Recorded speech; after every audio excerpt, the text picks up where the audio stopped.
That's a love and light. I'm so excited to be here. Yay! It's always fun when I permit myself the opportunity and time to record. And one of the thoughts I had that I wanted to share is what it would take for me to believe God if God came to me. So I did a mental exercise with myself and I said, okay, like, say God never came to you ever, and you and him are making up a deal as to how he was going to come to you. What would you like? Like, what would you want that to look like? If you were to curate God's phone, God's connection to you, what would that look like? And so I started to use my different senses because I figured I'd have to use my different senses to experience him. So I said, okay, well, if God came to me and I saw him in person and I saw someone who was someone or something that said to me, I am God, would I believe them? And I realized I would not. I would say, how do I know you're God? And he'd be like, well, let me show you a trick. And he would do all the tricks in the book. And I would say, well, how do I know it's not magic? How do I know it's not witchcraft? How do I know it's not the false God? How do I know? I would always ask God if I saw him in person, if he showed himself to me, i.e. through Jesus, wink, wink, or if he showed himself through me, if he showed himself to me through me, I would still say, how do I know? How do I know you're not just pretending? How do I know you're not just saying? Because it's the idea that you can never, as of now for me, go into someone else's mind to validate any of their facts. So I realized seeing God in person in human form, I wouldn't believe it. I'd say, why do you look like that and not like that? Sure, you can walk on water, but can you walk on air? Sure, you can walk on air, but we got planes these days. Sure, you can do this, but we got Hollywood these days. I would question everything. So I thought, okay, fine.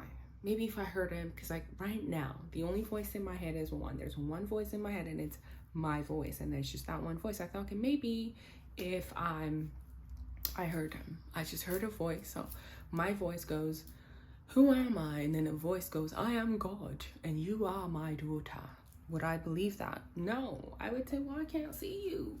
Why are you all up in my head? How do I know? I would go to the hospital. I would run to the hospital. I'd say, I have split personality. I have split blah, blah, blah disorder. Why do I have multiple voices in my head? I would not believe God if God appeared to me as a voice in my head. I would say that I was going crazy. Again, no one can validate that, right? I can't go into someone's head and say, oh, I see you, and you say you're God. Prove it to me in your own head with me in there. I can't do that. I can't go into my own head and say, I see you. I can say I hear you, but I can say, well, I'm the only one that can verify this. What if I'm crazy? I would probably assign myself to the asylum and say I was crazy if I could hear another voice. That's one of the possibilities. Okay? And I was like, well, what if I could touch it? I just touch it. It'd be the same thing. If I could touch it, but I couldn't see it, it'd be the same thing. And then it was like, well, what if I could taste it?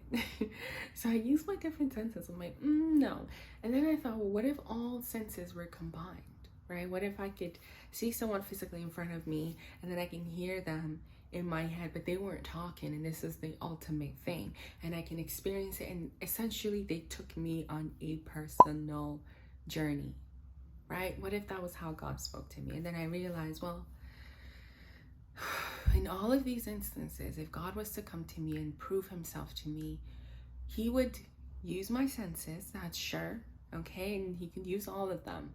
But in the end, it's only I that can decide that, yes, I believe, right? So even if he came to me and used all the tricks in his books and I finally believed, it would have to be I that agreed that I agree and I believe and I see it and that he is God.